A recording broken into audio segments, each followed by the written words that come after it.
আর কদিন পরেই রাখি পূর্ণিমা, আর এই শুভ লগ্নে একটু মিষ্টিমুখ না করলে হয়। তাই বানাচ্ছি আমসত্ত্ব সন্দেশ। বানানো যেমন সহজ আর খেতেও হয় দুর্দান্ত। আমসত্ত্ব সন্দেশ বানানোর জন্য সবার প্রথমে ফ্রাইং প্যানের মধ্যে দিয়ে দিচ্ছি 1 টিস্পুন ঘি। ঘি মেল্ট হয়ে গেলে দিয়ে দেবো হাফ কাপ দুধ। সব কিছু ভালো করে মিশিয়ে নিয়ে লো ফ্লেমে দুধটাকে একটু ফুটিয়ে নেব।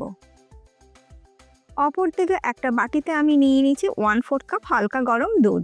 আর এই হালকা গরম দুধের মধ্যে 1 পিঞ্চ কেসর বা জাফরান দিয়ে আমি ভিজিয়ে রাখছি। অপর দিকে দুধটাও ফুটে গেছে। এবার আমি এই দুধের মধ্যে দিয়ে দিচ্ছি 150 গ্রাম খোয়া ক্ষীর। গ্যাসের ফ্লেমটাকে লোতে রেখে লিকুইড দুধের সাথে খোয়া ক্ষীরটাকে ভালো করে মিশিয়ে নেব। আর এই খোয়াটা আমি হাতে একটু স্ক্রাম্বল করে দিয়ে দিলাম।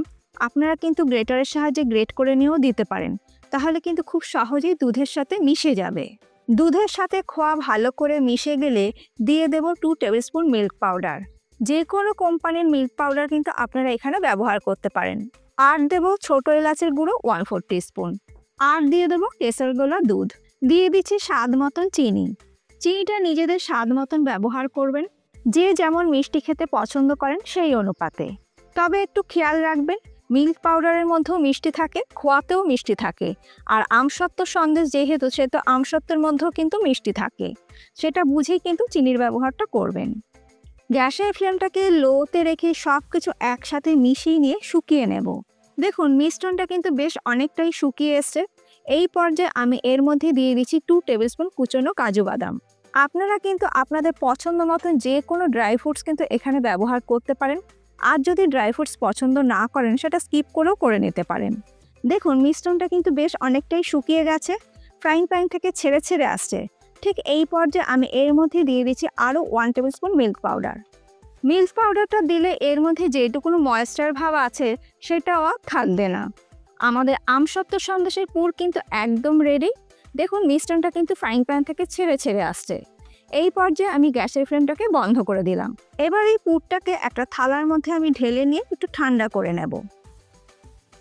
যেহেতু এটা আমসত্ত্ব সন্দেশ, তো আমসত্ত্ব তো লাগবেই। নিয়েছি একটা আমসত্ত্ব। এবার এই আমসত্ত্ব থেকে লেয়ারগুলোকে আলাদা আলাদা করে নেব।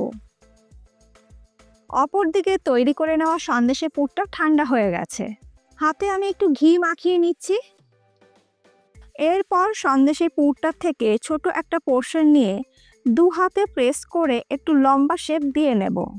আর এই আমসত্ত্ব সন্দেশ বানানো এতটাই সহজ, ছোট ছোট ভাই বোনেরাও কিন্তু খুব সহজে এটা বানিয়ে নিতে পারবে। এবার এই তৈরি করে নেওয়া সন্দেশ আমসত্ত্বর একটা লেয়ারের ওপরে রেখে রোল করে নেব। আমি আরও একটা দেখিয়ে দিচ্ছি।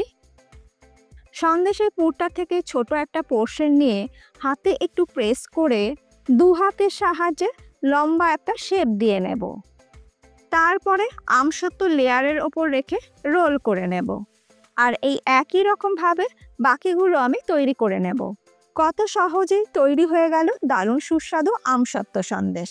রাখি পূর্ণিমা ছাড়াও জন্মাষ্টমী, গণেশ চতুর্থীতেও আপনারা বানিয়ে নিতে পারবেন। কেসরের স্টেম আর পেস্তা কুচি দিয়ে আমি একটু ডেকোরেশন করে দিচ্ছি। আপনারা কিন্তু আপনাদের পছন্দ মতন যে কোনো জিনিস দিয়ে কিন্তু এটা ডেকোরেশন করে দিতে পারেন। সেটা সম্পূর্ণ আপনাদের নিজেদের ইচ্ছের ওপর নির্ভর করছে। আজকে আমার এই সহজ পদ্ধতিতে তৈরি করা আমসত্ত্ব সন্দেশের রেসিপি আপনাদের কেমন লাগলো অবশ্যই জানাবেন। ভালো লাগলে বাড়িতে তৈরি করুন, আর ফিডব্যাকটা কিন্তু অতি অবশ্যই দিতে ভুলবেন না। আজ তাহলে এই পর্যন্ত, আবার দেখা হবে নতুন কোনো ভিডিওর সাথে। ভালো থাকবেন, সুস্থ থাকবেন, ধন্যবাদ।